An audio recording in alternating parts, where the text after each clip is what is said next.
Hi అండి, అందరు ఎలా ఉన్నారు?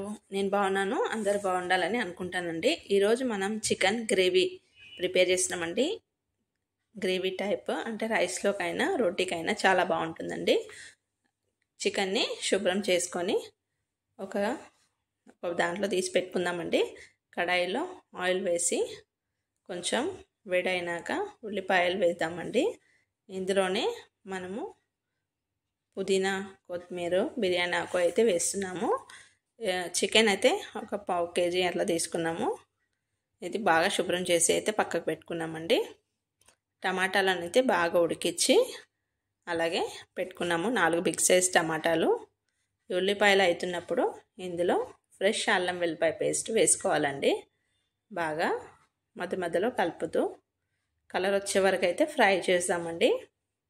ఇది టేస్ట్ అయితే చాలా బాగుంటుందండి. ఇలా చేసుకుంటే మనం అప్పుడప్పుడు ఫ్రైలు అలా కాకుండా ఈ గ్రేవీ టైప్ కూడా చేసుకుంటే బాగుంటుందండి. ఇది కొంచెం ఫ్రై అవుతున్నప్పుడే ఇందులో మనం పసుపు వేసుకుందామండి. 1 స్పూన్ పసుపు వేస్తున్నాను. 2 పచ్చిమిర్చి కట్ చేసి వేసుకున్నాము. పసుపు కూడా వేసి బాగా ఫ్రై చేద్దాము.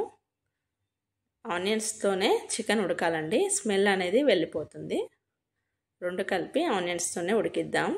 చికెన్ అండ్ ఆనియన్స్తో పాటు ఉడకాలండి. అప్పుడు అనేది స్మెల్ అనేది ఉండదు మనకి. ఇలా ఒక 5 to 10 minutes అయితే మనం ఆనియన్స్తో అయితే ఉడికిద్దామండి. దీనికి టమాటాలని పొట్టు తీసేసి స్మాష్ చేసుకోవాలి. గ్రేవీ అనేది టమాటా ప్యూరీ లాగా వస్తుంది మనకి. ఇందులో ఉల్లిపాయలు కొంచెం చికెన్ కూడా ఫ్రై అయినాక కొంచెం సాజీరా అయితే వేస్తున్నానండి. మసాలాలు ఎక్కువ వేయట్లేదు. లాస్ట్కి మనం కొంచెం గరం మసాలా అయితే వేస్తున్నాము. 1/2 స్పూన్ అంతా గరం మసాలా అయితే ఇంట్లో ప్రిపేర్ చేసింది వేసుకుంటే సరిపోతుందండి. ఎక్కువ మసాలాలు లేకుండా గ్రేవీ అయితే చూపిస్తున్నాము. ఇది కొంచెం ఫ్రై అవుతున్నప్పుడే మనం కారం 1 స్పూన్ పైననే వేసుకుంటున్నాము. కొంచెం కారం ఎక్కువనే వేయాలి కదండి నాన్ వెజ్లో. అలా కారం అయితే వేసాను. సాల్ట్ కూడా తగినంత వేసుకొని బాగా ఫ్రై చేయాలండి. కొంచెం ఉప్పు కారం అంతా చికెన్కి పట్టేలాగా మనమైతే ఫ్రై చేసుకుందాం. ఇలా బాగా ఫ్రై చేసుకోవాలండి. కొంచెం ఫ్రై అవుతున్నప్పుడే మనం కొంచెం ఫ్రై అయినాక దీంట్లో కొంచెం వాటర్ వేసుకొని మరి కొంచెం ఉడికిద్దాము. టేస్ట్ అయితే చాలా బాగా వచ్చిందండి. ఇప్పుడు కొంచెం మనకు ఉడికిన తర్వాత ఆయిల్ అనేది కొంచెం బయటకు వచ్చింది కదండి. ఇప్పుడు చిన్న గ్లాస్ వాటర్ అయితే వేసుకోవాలి. వాటర్లో మరి కొంచెం ఉడికిద్దామండి. టమాటా ప్యూరీ తర్వాత వేసాము. ఇది కొంచెం ఉడికిన తర్వాత దగ్గర పడుతుంది కదండి.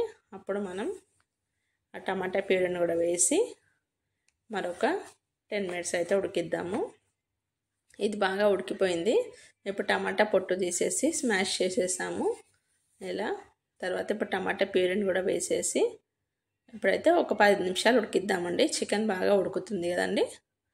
మూత తీసేసి ఒక్కసారి చూసి కలుపుకుందాం. చికెన్ ఉడికితేనే టమాటా ప్యూరీ వేయాలండి, లేకపోతే చికెన్ అనేది ఉడకదు. ఒకసారి చూసుకోవాలి ఉడికిందా లేదా. చికెన్ అయితే ఉడికిపోయిందండి. ఇప్పుడు మనం టమాటా ప్యూరీ వేసుకుంటున్నాం. దీంతో మనకి గ్రేవీ అనేది వస్తుందండి.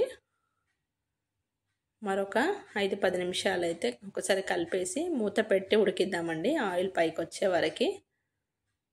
ఇలా బిర్యానీకైనా దేనికైనా రైస్కైనా చపాతీకైనా రోటీకైనా బాగుంటుందండి. మూత పెట్టేసి ఉడికిద్దాం. నెక్స్ట్ మరొకసారి తీసేసి కలుపుకుందాం. కొంచెం కొత్తిమీర మరి పైనుంచి వేసేసి కొంచెం